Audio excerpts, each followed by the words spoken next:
Hello guys, welcome back to our mini vlog. But this is not going to be mini. It will be very long vlog आहे जो first blog आहे आमचा आणि आम्ही असा विचार केला की first blog it will be very special. तो आम्ही त्याच्यामध्ये आमची लग्नाची स्टोरी किंवा जर्नी आम्ही आमची शेअर करणार आहोत. आणि ती जर्नी जी असेल ना त्याचा पर्स्पेक्टिव्ह म्हणजे याचा पर्स्पेक्टिव्ह वेगळा आहे बघण्याचा आणि माझा कम्प्लिटली वेगळा आहे. सो आम्ही दोन पर्स्पेक्टिव्ह कसे एकत्र करून आम्ही सांगू आणि आमचं लग्न कसं झालं फायनली ते तुम्हाला एंडमध्ये कळेल. So let's start. स्टोरी टेलिंगच झाली एक प्रकारे ती. सो कुठून सुरुवात करायची? फर्स्ट थिंग फर्स्ट, आपण फर्स्ट टाइम भेटलो कशी, फर्स्ट एव्हर मीट. सो ते ऑनलाईन नव्हतं, ऑब्व्हियसली ऑफलाईनच होतं ते. सो फर्स्ट टाईम आम्ही सोबतच काम करायचो पण आम्ही कधी एकमेकांना ओळखत नव्हतो. आम्ही एकमेकांशी कधी बोललो नव्हतो. त्याच्यामुळे आमचं एवढं म्हणजे आम्हाला माहिती होतं की आम्ही आहोत, एक्झिस्ट करतो एका प्लेसमध्ये आम्ही कामाच्या ठिकाणी. हां का, कारण हा मॉर्निंग शिफ्ट करायचा आणि मी 1.5 वर्ष इंडिगो ग्राउंडमध्ये काम केले. हा पण इंडिगो स्टाफ आहे, मी पण इंडिगो स्टाफ आहे. सो 1.5 वर्ष मी आधी ग्राउंडमध्ये होते सिक्युरिटी हा पण सिक्युरिटी डिपार्टमेंटमध्ये, मी पण सिक्युरिटी डिपार्टमेंटमध्ये. पण हा मॉर्निंग शिफ्टमध्ये काम करायचा आणि मी फक्त आफ्टरनूनमध्ये काम करायचे. सो आम्ही कधी एकमेकांना ओळखतच नव्हतो, माहीत नव्हतं एकमेकांना की आम्ही दोघं काम करतोय. पण एकदा आम्ही भेटलो ना, फक्त ते पण एका ॲलोकेशनला भेटलो आम्ही आणि तिथेच आमचं ॲलोकेशन सांग ना, आपले सगळे एक्सपर्ट स्टाफ आहेत. ते आमचं लेवल 4 म्हणून एक ॲलोकेशन असतं, तिथे आम्ही भेटलो. ॲक्च्युली माझी शिफ्ट चेंज झाली, माझी मॉर्निंगवर नाईट शिफ्ट माझी झाली, तरी ही आफ्टरनून शिफ्टच होती. मग मी एक दिवशी असंच त्या लोकेशनला गेलो लेवल 4ला. मग तिथून माझी भेट झाली, असं तेव्हा बोलणं झालं आमचं. आणि बोलणं हे झालं होतं की हा हँडओव्हर ना, ॲक्च्युली मी हिला रिलीव्ह करण्यासाठी गेलो होतो. हां, असं लेवल 4ला रिलीव्हरसाठी आला होता मला. आणि जेव्हा हा समोरून आला तेव्हा आम्ही असंच असतं ना की 5-10 मिनटं आपण असेच बसतो कारण काम नसतं. तर मग बोलता बोलता काही मला कळलं की हा खानदेशी आहे म्हणून.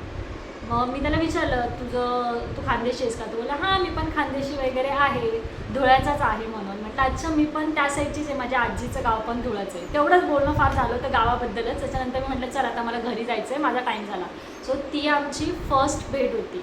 त्याच्यानंतर मला वाटत नाही की आमचा असं काही संपर्क आला एकमेकांशी कम्युनिकेट करण्याचा. त्याच्यानंतर काही दिवसांनी आम्ही इन्स्टाला कनेक्ट झालो. हो, याने मला लगेच फॉलो केलं असेल. बोलतात ना मुलीशी बोलल्यानंतर लगेच तिला मेसेज करायचा, पण त्याने कधी मेसेज नाही केला, त्याने फक्त फॉलो केलं होतं ना आपलं बोलणं. ॲक्च्युली मी फॉलो पण केलं होतं आणि विचार केला की 1-2 दिवसांनी मेसेज पण करावा. हाय मेसेज केला मी. असं मला तुकड्याच्या सुटल्या होत्या पहिले, हे रेकॉर्डेड आहे आता. आणि याच्यानंतर तू मला यायला पण बघितलं ना BMA BMAला तर मी आधी बघितलं होतं खूप. जेव्हा मी मॉर्निंग शिफ्ट करत होतो आणि तू आफ्टरनून शिफ्ट करायचीस तेव्हा तू अशी लुकडी एकदम बारीक बारीक अशी यायची तिकडे, हातात पाण्याची बॉटल डबा वगैरे घेऊन. मी खूप बारीक होते. आणि हा मला सांगतो की मी तुला BMA पण हे पण एक ॲलोकेशन असतं ग्राउंडमध्ये, तर तो मी तिकडे काम करायचे ना तेव्हा, आणि तेव्हा मला बघितलेलं आहे. सो हा मला बोलला तेव्हा पण म्हणजे त्याने फक्त बघितलं आहे पण मी आणि आमचं असं बोलणं नाही झालं तेव्हा. सो आमची तेवढीच फर्स्ट मीट आहे आणि त्याच्यामध्ये अख्ख्या ग्राउंडच्या एक्सपिरियन्समध्ये त्याच्यानंतर मी फ्लाईंग जॉईन केलं. पण तेवढ्या एक्सपिरियन्समध्ये आम्ही दोघं फक्त तेवढंच एक लेवल 4 ॲलोकेशनला भेटलो आणि बोललो एकमेकांशी. आणि त्या लेवल 4लाच असताना हिने मला पहिल्यांदा सांगितलं की माझं कॅबिन क्रूमध्ये सिलेक्शन झालं आहे. हे मला पहिल्यांदा त्या दिवशी कळलं आणि तिने मलाच पहिल्यांदा सांगितलं असावं असं पण मला वाटतंय.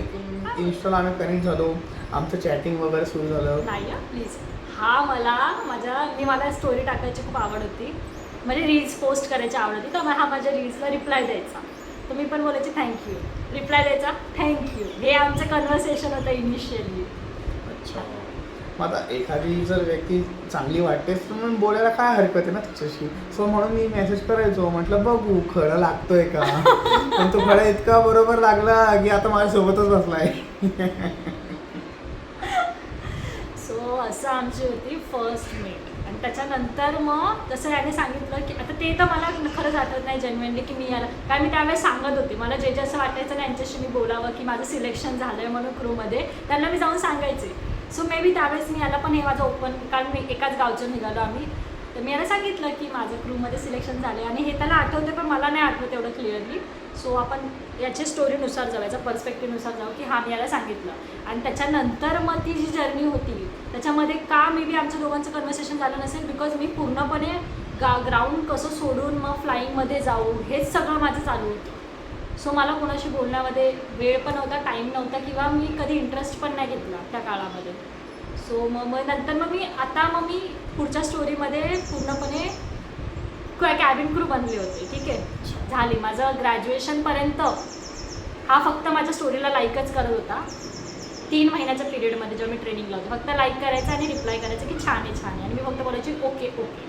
मग आता झालं ग्रॅज्युएशन मार्च कधी 2024 नाही 25.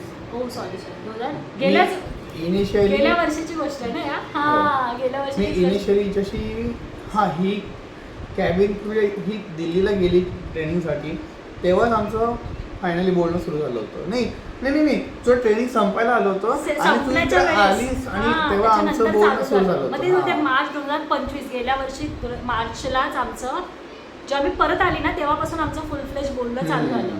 बिकॉज जेव्हा मी परत आले तेव्हा माझा माइंडसेट एक झाला होता की वृषाली नाव यू आर 25, तू जॉबला पण लागलेली आहेस, म्हणजे ऑलमोस्ट जेवढं मी एक्सपेक्ट करतो त्यापेक्षा मी जास्त कमवत होती आणि मला आता माझा माइंडसेट झालं होतं की मला आता लग्न करायचं आहे. तर जेव्हा मी परत आले दिल्लीवरून तेव्हा मी एक मॅच्युअर मुलगी बनून आले होते आणि मला लग्नाचं हे झालं होतं की मला आता लग्न करायचं, सेटल व्हायचं. सो त्या अनुषंगाने मी माझा बघत होते. मी माझ्या घरच्यांना आल्यालाच बोलले होते की मला आता लग्न करायचं, तुम्ही स्थळं बघायला सुरुवात करा म्हणून असं. आणि माझं पण असं काही वेगळं नव्हतं की म्हणजे मला ते टिपिकल रिलेशनमध्ये नव्हतं पडायचं किंवा तेच सिच्युएशनशिप वगैरे हे ते आजकालच्या गोष्टीमध्ये अजिबात मला पडायचं नव्हतं. मला एक असं प्रॉपर लग्न करून सेट व्हायचं होतं, म्हणून मी त्यानुसारच मी बघत होतो आणि नेमकं हीच मला भेटली. आणि मग आमचं असं पुढे थांब ना अजून पूर्ण स्टोरी लगेच एंडिंगला चालला. नाही म्हणजे ॲक्च्युली याच्या मागे खूप मोठी गोष्ट आहे. इन शॉर्ट की आमच्या दोघांची मेंटॅलिटी मार्च 2025 पासूनची तुम्हाला सांगते स्टोरी आता की सेम होती. We are on same page. लाईफच्या 2 वेगवेगळ्या पाथवरती चालणारी लोकं मार्च 2025 नंतर एक सेम प्लॅटफॉर्ममध्ये आली. आमच्या दोघांची मेंटॅलिटी एक होती की मला लग्न करायचं होतं आणि याला रिलेशनशिप लग्नच करायचं होतं. ॲट दी एंड गोल लग्नाचाच होता. सो मला वाटतं की हेच खूप मोठा प्लस पॉईंट होता आमच्या दोघांचा. आमच्या लग्नाची गोष्टच बोलली ना, आमच्या लग्नाची गोष्टचा पार्ट 3 नक्की बघा.